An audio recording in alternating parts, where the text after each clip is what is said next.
ये कहानी है बलबीर की। एक अनुभवी ट्रक ड्राइवर जिसने उत्तर भारत की लगभग हर सड़क नाप डाली थी। बलबीर सीधा सादा आदमी था, लेकिन एक बात पर गर्व करता था। मैंने कभी डर के आगे ब्रेक नहीं मारा।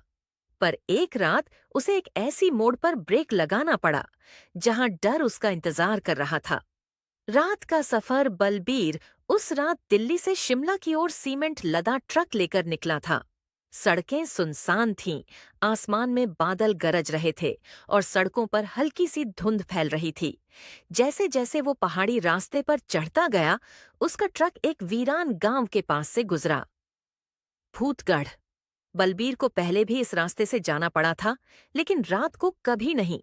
रात के करीब 2:45 थे। तभी एक मोड़ पर उसने देखा, एक औरत सफेद कपड़ों में, बिखरे बाल, हाथ उठाए, रास्ते के बीचों बीच खड़ी थी। मौत की सवारी। बलबीर ने जोर से ब्रेक मारा।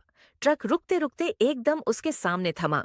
बहन जी, इतनी रात को यहाँ सब ठीक है? बलबीर ने खिड़की से पूछा।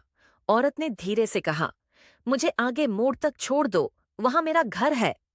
बलबीर को शक हुआ, पर इंसानियत में गाड़ी का दरवाजा खोल दिया।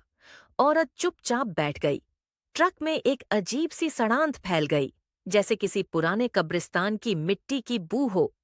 मोड़ की सच्चाई। जैसे ही ट्रक अगला मोड़ पार करने वाला था, औरत ने चीख कर कहा, यहीं रोक दो।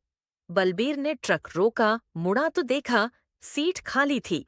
वो बाहर निकला, टॉर्च से चारों ओर देखा। औरत का कोई नाम ओ निशान नहीं, लेकिन ट्रक के पीछे मिट्टी पर कुछ गहरे निशान थे। नंगे पैरों के उल्टे निशान, जैसे कोई पीछे पीछे चल रहा हो। अचानक एक आवाज आई, मैं हर उस ड्राइवर के साथ जाती हूँ जो इस मोड़ पर बिना टोके निकल जाता है। बलबीर पीछे मुड़ा और देखा, औरत अब हवा में तैर रही थी। उसकी आंखें लाल, चेहरा सड़ा हुआ और जबान गर्दन तक बाहर। अंत नहीं, बलबीर बेहोश हो गया।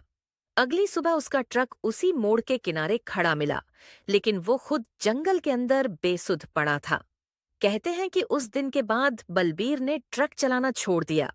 वो अब मंदिर में सेवा करता है और लोगों को चेतावनी देता है। भूतगढ़ का वो मोड़ जहां एक चुड़ैल अब भी अपनी आखिरी सवारी तलाश रही है।